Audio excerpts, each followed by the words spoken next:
जय श्री श्याम भक्तों, वैशाख का पावन महीना चल रहा है और इस पावन महीने में हम कुछ भी दान पुण्य, कथा श्रवण, भजन, स्नान वगैरह कर लेते हैं तो हमारे जीवन से करोड़ों करोड़ों गुना कष्टों का निवारण होता है और शुभता की प्राप्ति होती है।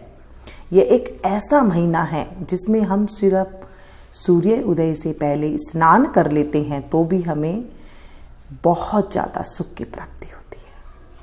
आज हम वैशाख मास के 8वें अध्याय का पाठ का स्मरण करेंगे। बोलिए विष्णु भगवान की जय। मेरा आपकी कृपा से सब काम हो रहा है। मेरा आपकी कृपा से सब काम हो रहा है।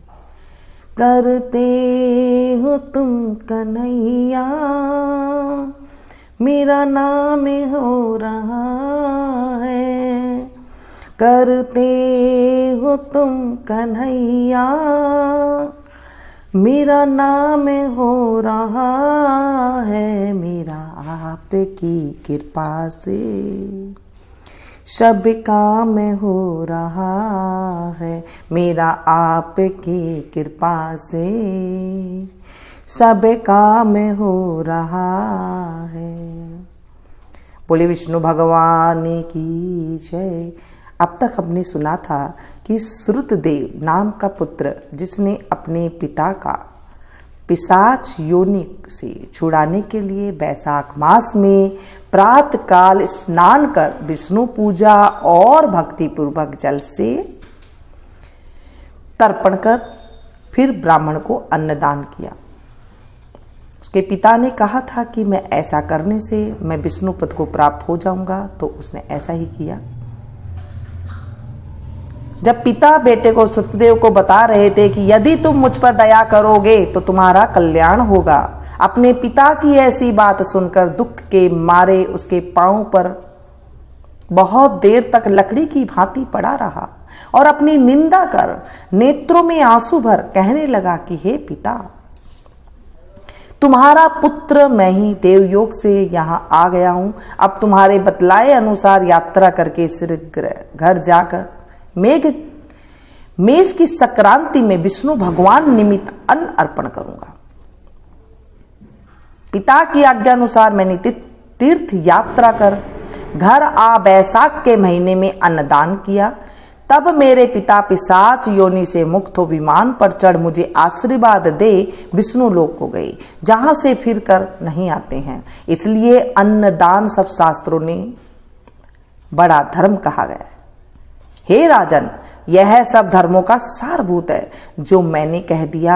अब और किस बात को सुनने की तेरी इच्छा है सो पूछ, मैं तुझसे सत्य कहूंगा। अब तदनंतर मैथिल ने कहा, हे ब्राह्मण, जल दान न करने से इक्ष्वाकु वंशधर राजा का 3 जन्म चातक होना और मेरे घर में ग्रह गोधी बनना ठीक ही हुआ, क्योंकि साधु महात्माओं की सेवा न करने से गीध की योनि पाई, परंतु आपने जो यह कहा कि उसे 7 जन्म तक कुत्ते की योनि मिली, यह बात मुझे बहुत अनुचित प्रतीत होती है कि उसे बिना कारण के ही कुत्ते की कुयोनि क्यों मिली। हे विप्रवर, मैं आपका प्यारा शिष्य हूं, आप मेरे इस संशय को दूर कर दीजिए। राजा के प्रश्नों को सुन महायशस्वी श्रुतदेव धन्य धन्य कहकर कहने लगे, हे राजन, हे पाप रहित, जो तुमने पूछा है मैं उसका समाधान कहता हूं। यही बात कैलाश के शिखर पर शिव जी ने पार्वती जी से कही थी। सब लोकों की रचना कर उनकी आमुंसिक और ऐहिक 2 प्रकार की स्थिति बनाई, जल सेवा, अन्न सेवा और औषधि सेवा। हे महाभागे, ये तीनों ऐहिक इस लोक की स्थिति के हेतु हैं। साधु सेवा, विष्णु सेवा और धर्म सेवा, ये तीनों परलोक की स्थिति के हेतु है। ऐहिक हेतुओं का करना तत्काल धन संपत्ति देता है। ऐहिक हेतुओं करना तत्काल धन संपत्ति देता है। अप्रिय बातें कहना भी दुख का हेतु होता है। यहां एक पुराना इतिहास वर्णन करते हैं जो ऐसा पाप नाशक और अद्भुत है जिसके सुनने से रोमांच हो जाते हैं। यज्ञ दीक्षा में उपगत दक्ष प्रजापति एक समय महादेव जी को बुलाने कैलाश पर गए। उन्हें देखकर उन्हीं की भलाई सोच महादेव जी ने उठकर आदर नहीं किया। शिव जी ने सोचा कि मैं संपूर्ण देवताओं का गुरु हूं। स्वामी सेवक के आने पर पति स्त्री के लिए, गुरु शिष्य के लिए नहीं उठते हैं। जो स्वामी स्वयं भूत्यादि के लिए उठते हैं उनकी आयु, धन और यश तत्काल नष्ट हो जाते हैं। इसलिए मुझे उठना उचित नहीं है। यह मेरा प्यारा ससुर है। ऐसा विचार कर दक्ष प्रजापति की भलाई सोच महादेव जी ने आसन से न उठे। तब महादेव जी द्वारा उठकर आदर न किए जाने के कारण दक्ष प्रजापति को बड़ा क्रोध आया और अनेक प्रकार से महादेव जी के आगे ही निंदा करने लगे कि ऐसा अहंकारी जिसका धन केवल एक बूढ़ा बैल है, कपाल की हड्डी धारण करते हैं, शमशान में घर है, सर्पों के आभूषण धारण करते हैं, संग में रात दिन भूत प्रेत पिशाच ऐसे ऐसे दुर्जन रहते हैं। दुरात्मा नारद के बताने से मैंने अपनी कन्या सती का विवाह इसके संग कर दिया। यह भी अलग धर्म वाली हो गई है। मैं इसे कभी नहीं सह सकता। मेरी पुत्री से भी मुझे कुछ प्रयोजन नहीं है। ऐसा विमूढ़ात्मा दक्ष ने सती और शंकर को निमंत्रण नहीं दिया और अनेक प्रकार के कुवाक्य कहकर चला गया। तदनंतर यज्ञ स्थान में जाकर ऋत्विक और मुनियों के संग ले विधि पूर्वक यज्ञ करने लगा और शंकर जी की निंदा करता रहा। ब्रह्मा और राक्षस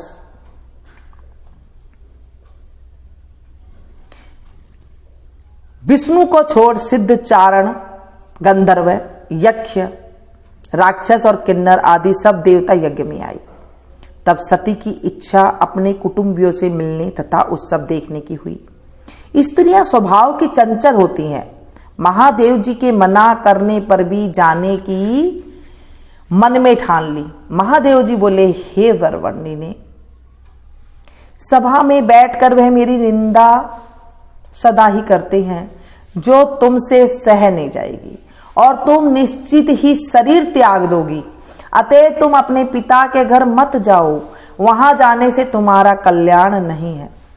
इस प्रकार समझाने पर भी सती न रुकी, अकेली घर से निकल पैदल चल दी। तब नंदी ने चुपचाप सती को अपने पीठ पर बैठा लिया और महादेव जी के करोड़ों भूतादिगण पीछे चले। सती जी महलों में होती हुई किसी ने न बोलने पर उदास हो गई। महादेव जी की बात याद कर यज्ञ मंडप में गई। वहां पर भी दक्ष प्रजापति और सभा के सब लोगों को अपनी तरफ देखकर किसी के न बोलने पर सती जी वहां खड़ी होकर रुद्र की आहुति तक पिता की चेष्टा देखती रही। जब दक्ष ने रुद्र को छोड़ आहुति दी तो सती आंखों में आंसू भर अकुला कर बोली, बड़ों का अपमान करने से कल्याण नहीं होता है। तुमने रुद्र की आहुति नहीं दी है। ये जितने ऋषि मुनि महात्मा इकट्ठे हैं, इन्होंने भी तुम्हारी दुष्ट बुद्धि दूर नहीं की। विधाता इनके भी विमुख ज्ञात होता है। सती की ऐसी बातें कहने पर पूषा देवता मुख फाड़ हंसने लगे। शुक्राचार्य दाढ़ी और मुछ फड़फड़ाने लगे। बहुत से भुजा, पांव और कक्षाओं को फड़फड़ाने लगे और दक्ष निंदा करने लगे।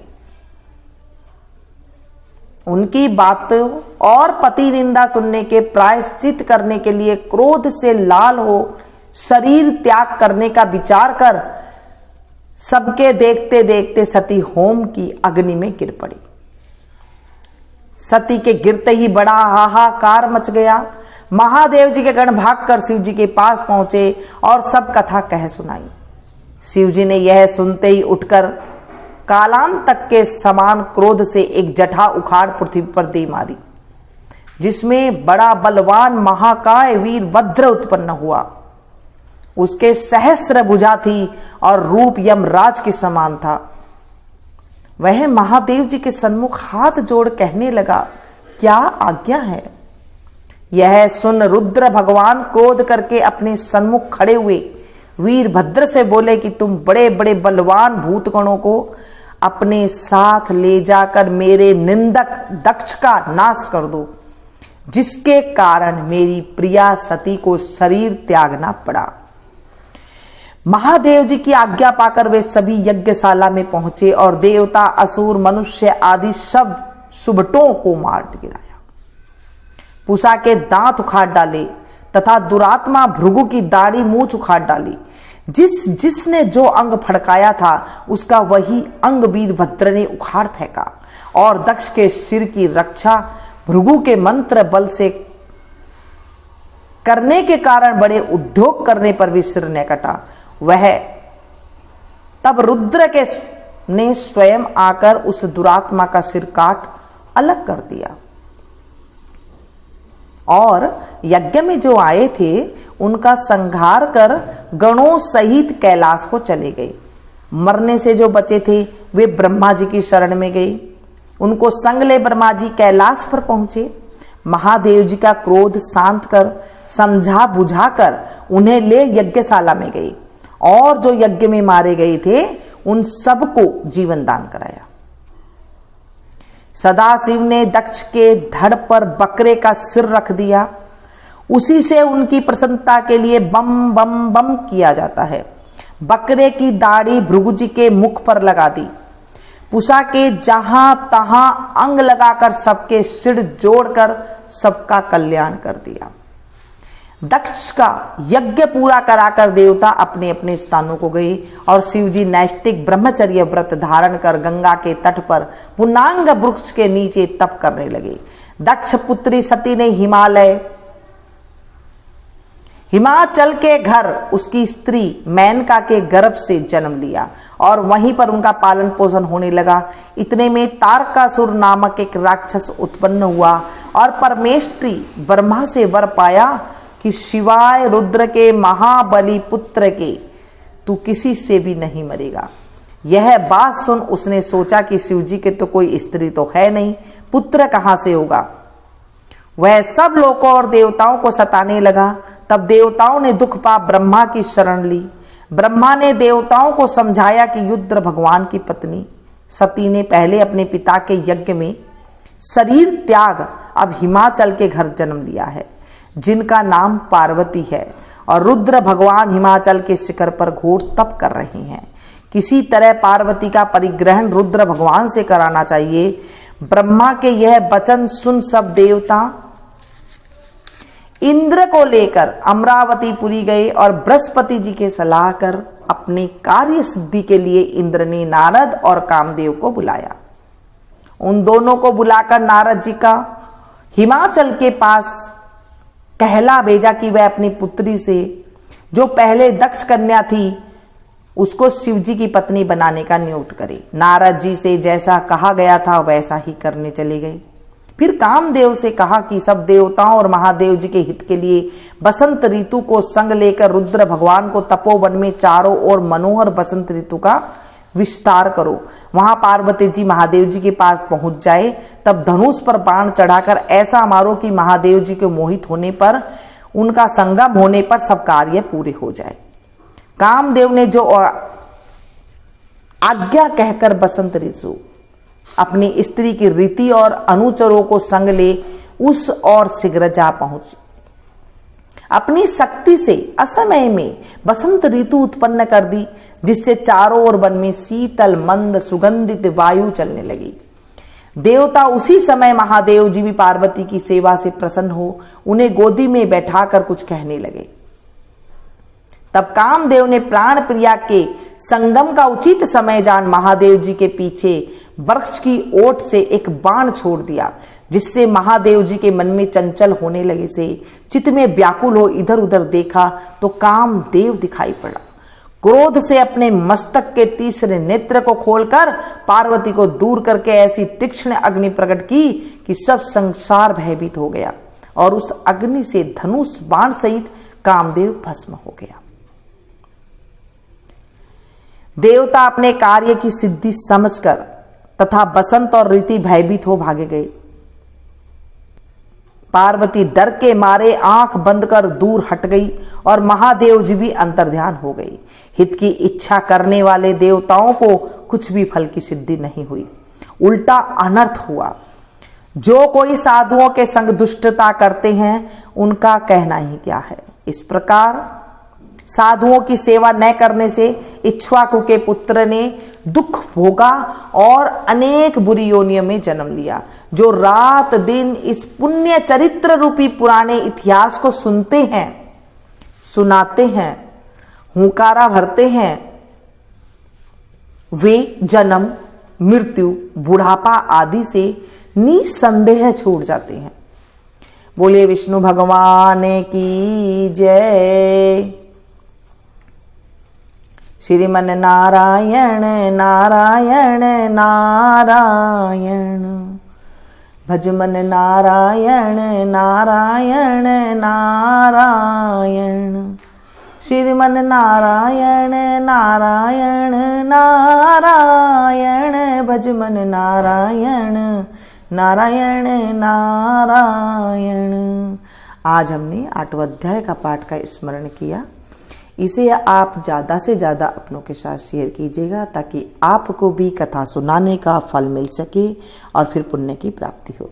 ये बैसाख का जो पावन महीना चल रहा है, इसमें हम कुछ भी कर लें उसका हमें करोड़ों करोड़ों गुना फल की प्राप्ति होती है।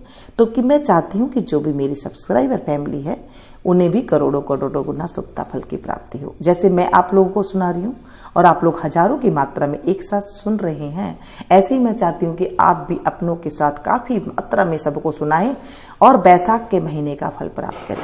कथा पूरे दिन भर में जब आप अच्छे से फ्री हो तब आप अच्छे से सुने, ध्यान से सुने और फिर उनका लाभ उठाएं।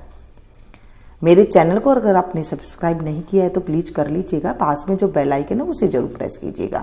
इससे होगा ये, जब भी जैसे भी मैं कोई वीडियो अपलोड करूँगी उसकी जानकारी आपको तुरंत मिल जाएगी और आप मेरी कोई भी वीडियो को मिस नहीं कर सकेंगे।